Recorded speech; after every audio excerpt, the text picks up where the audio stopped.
So the screening you went to, was it 12:30 p.m. or a.m.? It was PM. All It right. was after. Just I wondered just why checking. everybody took off work, I guess, that I'm day. just checking. No, you're looking pale at the moment. I just thought I'd ask you. How you came out of the experience. Well, I didn't have to ask to come in here, did I? I just walked right in, so I must be one of the good guys.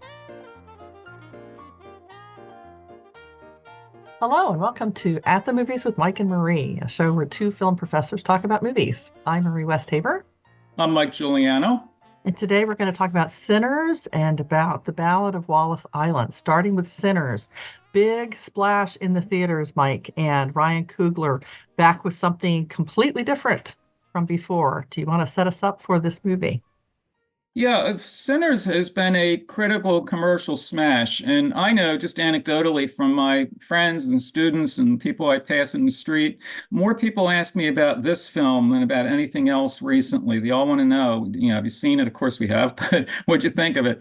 And so, yeah, that want to see factor and want to talk about factor counts for a lot, actually. And so, a huge opening in all sorts of ways for the film. To your point, Marie, with Ryan Coogler, this is a director you always want to watch. Think about his premiere, his debut back in 2013, Fruitvale Station, but following up with in many ways, very different film, Creed, where he kind of resurrects that franchise and makes it work. And then, of course, two Black Panther films. And so, that's the thing. Some directors, you sort of get them pegged as to not just quality, but subject matter and, what to expect. With Coogler, that's not entirely the case, and that's actually something good. That's healthy, actually. You're real curious to see what he's going to do. Now, what he does here that's really interesting, and I've got mixed feelings about it, but it is really interesting, is that he has what amounts to a genre mashup. And I'm always intrigued by that because as an academic, I think by definition, I'm relying on definitions. I'm putting films in one box or another. And, we talk about genres week by week. But I always then readily confess that some of the most interesting films either cross from one genre to another or difficult to classify. And I think that makes for really fascinating viewing sometimes. So, anyway, in terms of the genre mashup here, it's significant that the story takes place in Clarksdale, Mississippi in 1932. And there are a lot of references to Jim Crow, to the Ku Klux Klan. Some of them are right in your face. Some of them are a little more subtle or at least quick. But it's always there, at least implicitly as a backdrop, sometimes explicitly in the foreground. So in terms of the genres, if we can call it a genre, we certainly can musically, would be with the blues. And the significance of the geography and of the time is that one of the most famous stories, and it's really folklore more than historical record, involves the great Robert Johnson. Now, very little is known biographically about Johnson, and that feeds into the folkloric aspect of it. But the most famous story involving him is that, supposedly he met the devil at the crossroads and struck a kind of Faustian bargain where he would sell his soul in exchange for guitar skills. So, needless to say, there's not anything resembling historical documentation on such a meeting. But the blues relies oftentimes on a sort of quasi-mythic quality that way. And he, as a figure, because he's rather enigmatic in terms of the historical record, and there are only I think one or two known photographs of him. I mean, really don't know that much about him securely.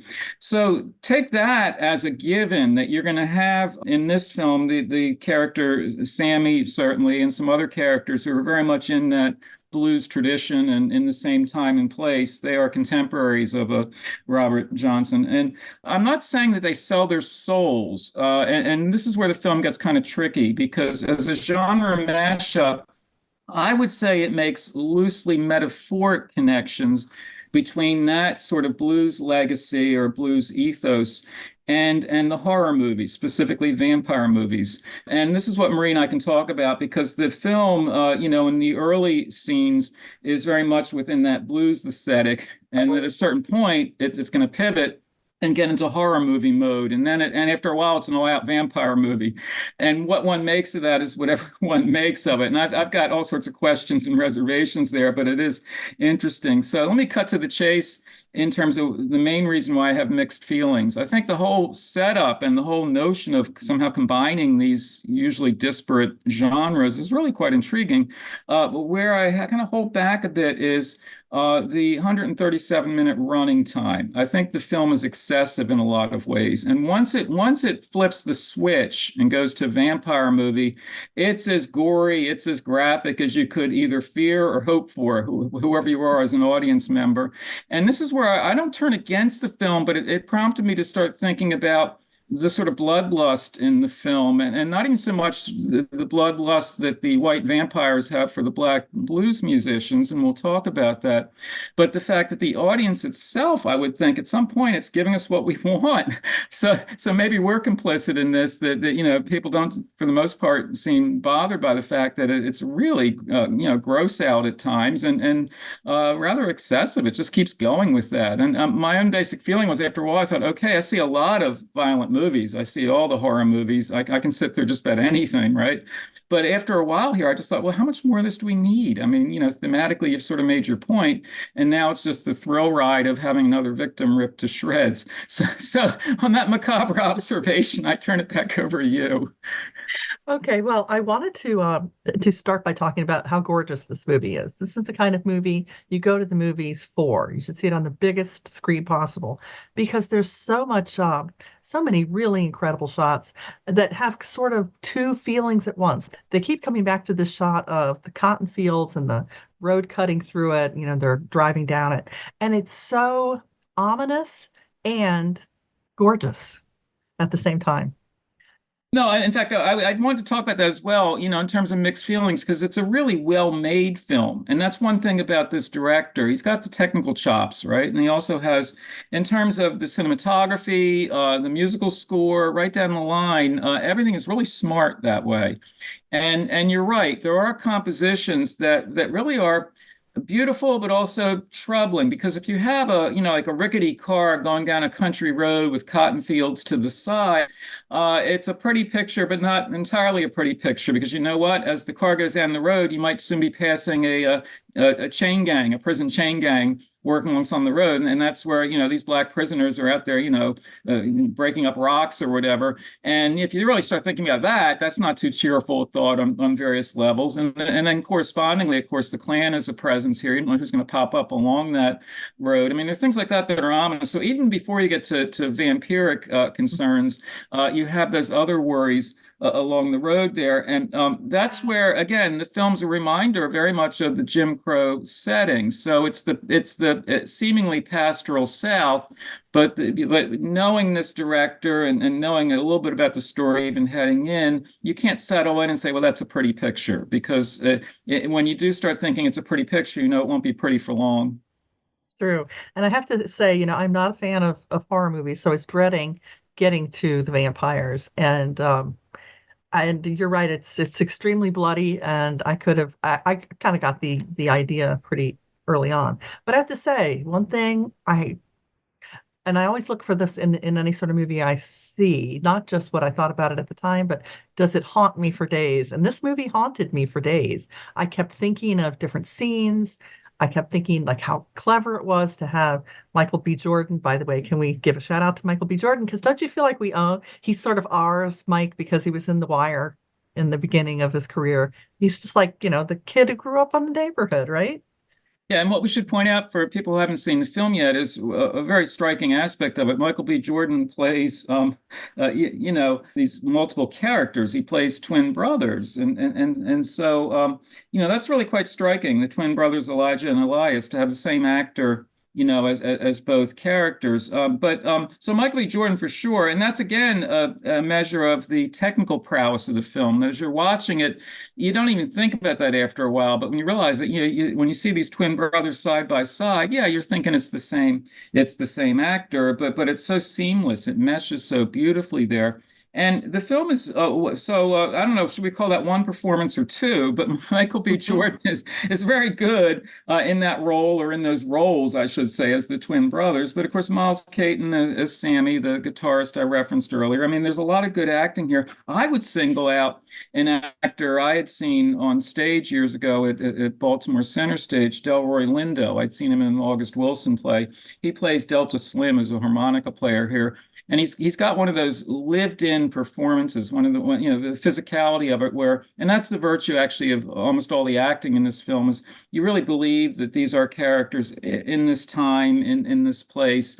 And that's where, you don't find yourself worrying about, or even wondering about, gee, how can Michael B. Jordan play both these twins and they're standing next to each other on screen? You don't even think about that after a while. You just get enmeshed in the storyline there. And even when it becomes rather excessive or borderline implausible, well, to what extent are vampires plausible? We'll let it go at that.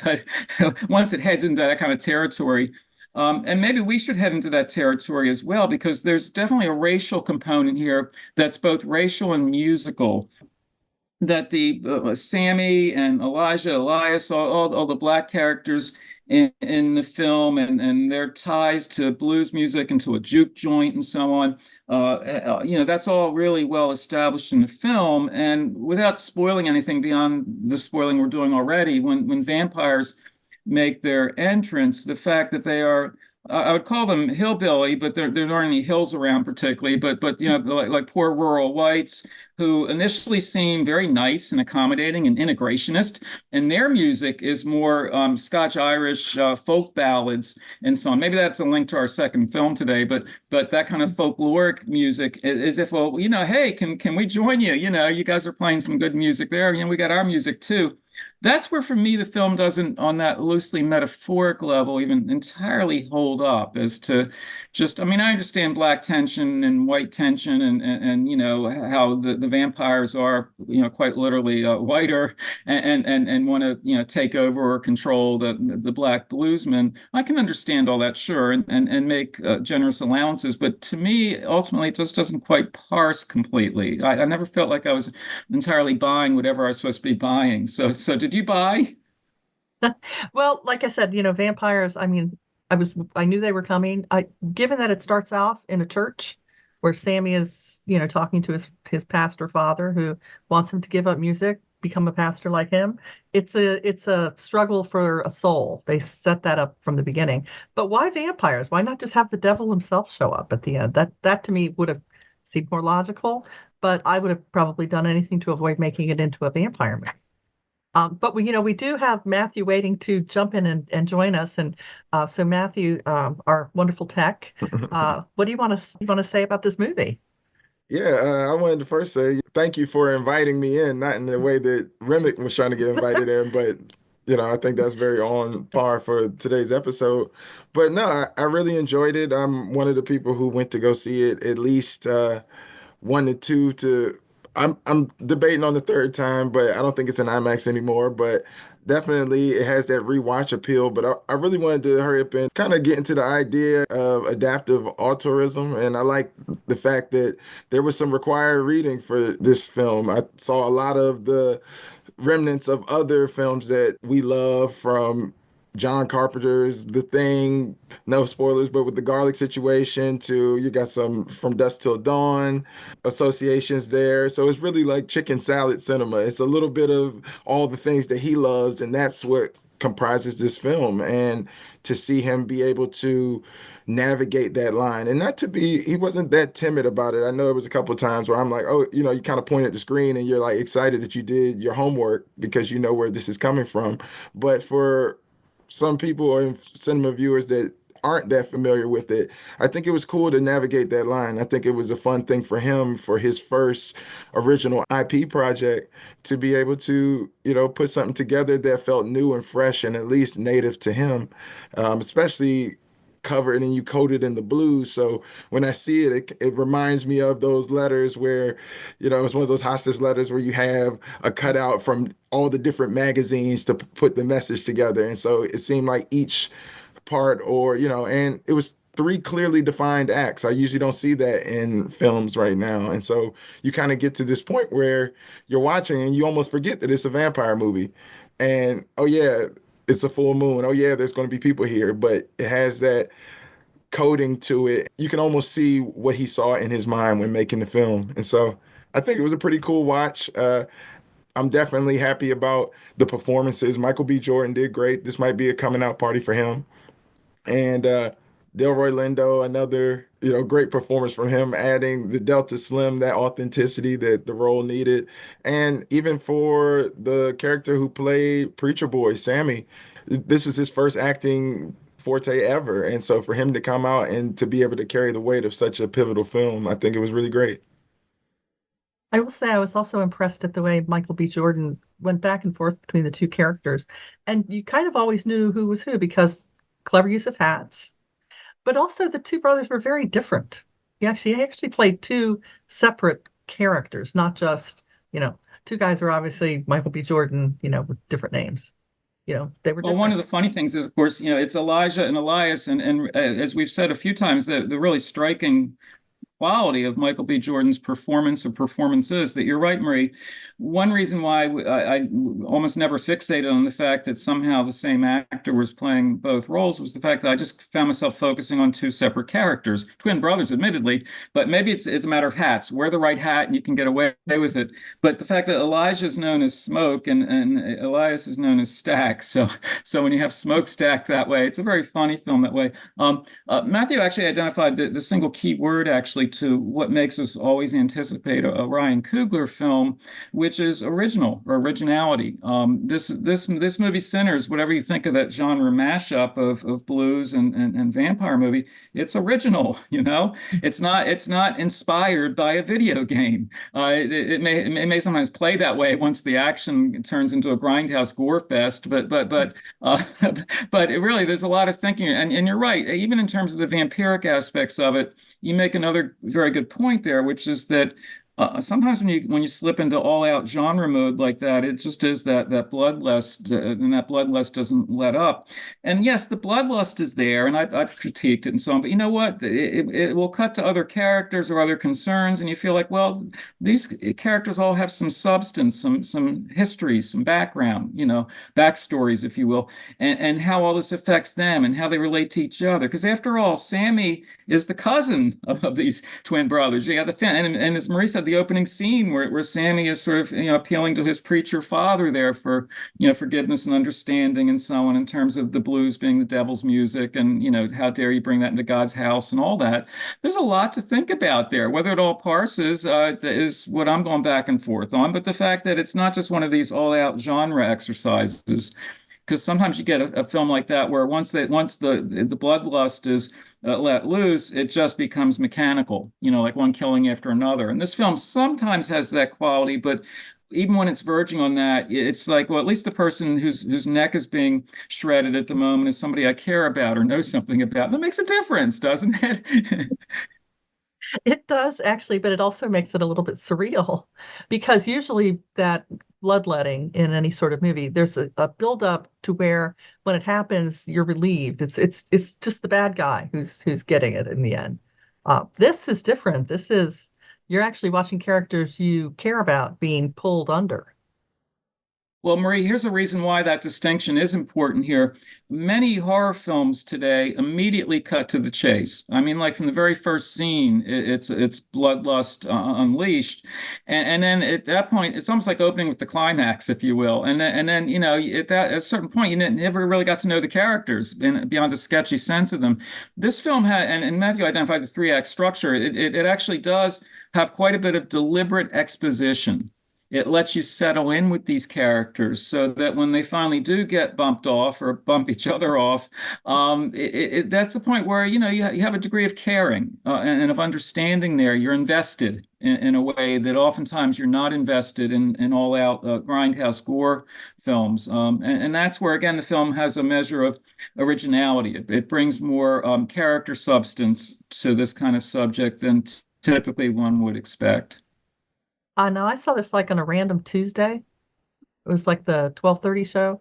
It was packed and everybody clapped at the end. There was a lot of applause at the screening I attended, and without spoiling anything, stick around for the credits. Hmm. And what was interesting here was the fact that I was not surprised that people applauded at the end of it, but then even when there were some credits or almost post-credit moments on film, there was additional applause. That's almost unheard of. You don't typically get that, and people were really excited talking about it afterwards. And how can I not be excited just to be with an audience that gets so invested, so involved with the film? So the screening you went to, was it 12:30 p.m. or a.m.? It was PM. All It was right. after. Just I wondered just why checking. everybody took off work, I guess, that I'm day. just checking. No, you're looking pale at the moment. I just thought I'd ask you how you came out of the experience. Well, I didn't have to ask to come in here, did I? I just walked right in, so I must be one of the good guys. But isn't it So, exciting, Marie, to have an audience like that? It's just really, I mean, because yes, we I see so knew many at movies this. where people just sort of file out, and it's like, was that a wake or what? But here people really were. They were coming out of a bloodbath, but they were kind of exhilarated, kind of, not ha ha happy, but just like they had a satisfying, a full experience. Let's put it that way. Yes, although I do think the runtime works against it because there were some people who simply had to get up and, I guess, go use the restroom. So I think that does work against it a little Well, bit. and actually talking with some of my friends about it and just acquaintances, there are people who shared my feeling there's just too much of it, like that it works, but it runs long. Or some people have a low threshold for that kind of violence, and that's what they were telling me. They just felt like enough already. And I think I wish the film were tighter. I know we say that about a lot of films, but I think this is a case where mo many of my reservations probably would drop away if the film itself lost, 10 or 15 minutes, just to get tighter that way. Yeah, I Because agree. because by the end, you're not really getting much additional character information or insights or anything. At that point, it's just, it's proverbial opening of the floodgates, if you will, right? Once it's all out of salt, and vampires are outside, and the good people are inside the juke joint. Well, they're not all good, but the other people are inside the juke joint, and it's just that sort of all out war at that point. And that's where I just think, and that speaks, I think, to where we are as a film culture right now, that audiences in many ways want that. I mean, that's satisfying, and I can enjoy it too. I have a devil on one shoulder, I can enjoy that, but it just seems like there's too much of it, and it was never boring, but it got to the point where I just thought, okay, already, like let one side or the other win, and I almost didn't care. Let the vampires win even, but let's just let it end. Okay, so let's switch gears and go back to the Scottish folk songs to frame the Ballad of Wallis Island, which is based on a short by the same name that I guess they extended into a full-length feature. Happy to say Carrie Mulligan is in this because I absolutely love her. But Mike, where do you want to start with this movie? Yes, ironically, today we're talking about two music films. Otherwise, it couldn't be more different. But we'll go from the blues to, essentially Scottish, Irish, Welsh folk music or folk rock type music. But again, to the genealogy of the project, as you alluded to, this film began as a 25-minute short in 2007, called the one and only Herb McGuire plays Wallis Island, and it was the same basic sort of setup there. And the film showed at the Edinburgh Film Festival in 2008 and so on. And what's interesting is that the director of that film and the principal actors, the two male actors, they had been in the short, and then all those years later decided to take that 25-minute short and make the feature length Ballad of Wallis Island. What they did by way of amplifying it is the female roles, including the Carey Mulligan role, those were all created for the feature. Because the original short was a basic, and the basic premise is it's actually a very enjoyable premise for a film.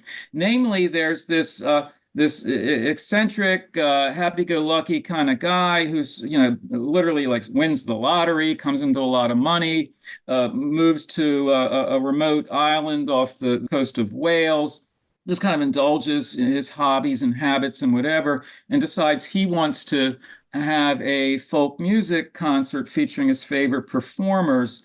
And this is where what had been a duo, male female duo, and they've since split. But this guy is such an obsessive fan. He knows the music so well. It's like creepy well. It's like, and he's got everything there ready to put on the turntable like that. So the one musician rather reluctantly agrees to do this, and he's told it's going to be a very small and private concert. Little does he realize how small and how private initially. And and he takes the boat there, and this is like almost going to a different world. Like you take the boat to the place, and it's very isolated, and you're cut off from modern contemporary life in a lot of ways. And then I don't want to spoil it beyond that, but the fact that the premise is funny because you don't know he doesn't know quite what he's getting into, and that's why you as the audience also sort of discover that as well. Now, where the film has somewhat polarized audiences is I hosted a screening of it, and so I knew firsthand how it could polarize the audience. The audience basically liked it, but where I was hearing reservations was that the Charles Heath character, played by Tim Key, who is the eccentric guy with all the money, who now wants to spend it on this concert and extended the invitation to the musician, and the musician played by Tom Basden. The fact that this Charles Heath character is such a character. He's so irritating. He's well intentioned. He's a nice guy, but he's like socially clueless. He's so lacking in picking up on social cues and things like that. And I found that very funny. But you know what? It can irritate. It can. And it's meant to actually. And it's an interesting audience discussion point. How irritating would you want him to be? But he really pushes it. He's like the host who just won't shut up. He's always popping into your room. Can I do this? Can I do that? And it's just like, and the musician's like, well, I'd just like to be alone for a little bit. Or, and so that's actually, something where these two performers, Tim Key and Tom Basden, have done a lot of comedy work together. And Key's work with Steve Coogan, and, they have that kind of rapport as performers. So they're really good at what I call sort of stand-up approach to character acting. And I find it funny when they just talk back and forth. A lot of it is like real BS type material. And I'm saying that as a compliment, just like, passing the time, talking about this and that and so on. But their timing is good. They have good, they'd be good in vaudeville back in the day. The female characters introduced is Nell Mortimer, played by Carey Mulligan. And she had been a professional and personal partner of Herb's. They have, I guess I have to spoil it at this point, because they had split as a musical group. And when Herb agrees to go to Charles's Island, he doesn't realize that an invitation's also been extended to Nell. And it'd be like a reunion. Now, from the host perspective, isn't this nice? You're together again. Well, it's nightmarish from their perspective. They didn't know this was going to be the case. What do you do? Do you stay and do the concert and get the money that you really need, or do you try to get the next boat out of it? But what if the next boat out of it doesn't leave for another day or so? You run into these issues. Carey Mulligan's well cast here, and a reminder by way of this kind of folk music material. One of her best known roles would have been, inside Llewyn Davis. I mean, she has some good screen credits, but including ones where she's familiar with music, and she's also married to Marcus Mumford, so she knows the musical life, if you will. And I think what anchors the film ultimately is the dynamic of those three actors. I had to spoil it in the sense if you need to know that all three of them are sharing that island, if you will.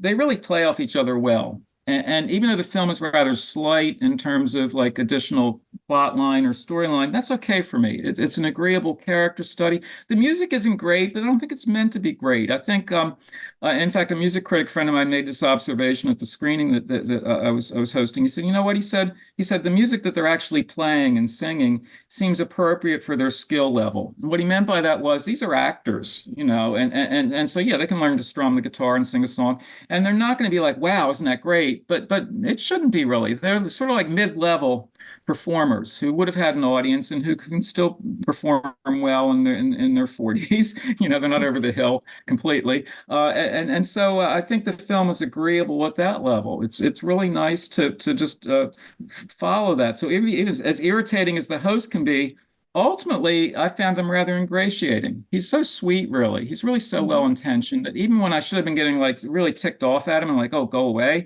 I found after a while, you know what? He's really a nice guy. And when you find out his reasons for wanting to do the concert and the sort of melancholy in his life, I really cared about him at that point. And some of the audience members at that screening I keep mentioning, they were sort of the same way. Like they really thought he was aggravating, but after a while they thought, gee, I feel sorry for the guy and he's so nice and all. And that really carried me emotionally through the film. How about you? He reminded me of John Candy in so many roles where he's so friendly, he's so well-meaning, and he's so irritating, but he renders that beautifully, and it does come around in the end too. There's some revealing scenes that, you kind of see.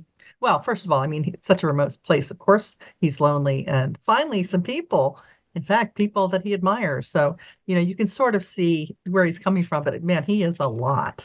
And I would underscore the music. It's perfectly believable that this, even though it's not like the greatest performance you've ever seen, that's not always what makes people famous. Sometimes they just have a Yeah, charisma or yeah. they're right place, right time sort of situation. So it was completely believable to me. And folk musicians don't always have the greatest voices or performance skills, but they have persona, they have Mhm. character, they have that kind of genuine substance. In terms of audiences that like this film or might want to like it, think about other films that are not identical but similar in some ways. What I would think of is like an acoustic folk musical, like Once, where you Mhm. just have, like the buskers on the street kind of atmosphere. It has qualities of that. And I would go all the way back to, just in terms of the emotional tenor of it and also the UK setting, Bill Forsyth's Local Hero from 1983, which is set in Scotland, admittedly. But when you get into like real isolated pastoral, rural settings like that, and folk music and folk characters, if you will, and just life on that small scale, and just a few people you're going to spend some quality time with. I mean, I think that really is, with all the brutality in our culture and in our cinema, it's kind of nice to have a film like that.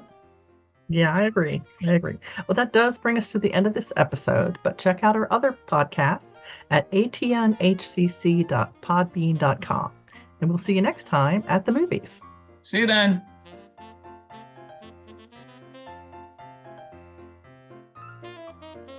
Thank you for listening to Dragon Podcast.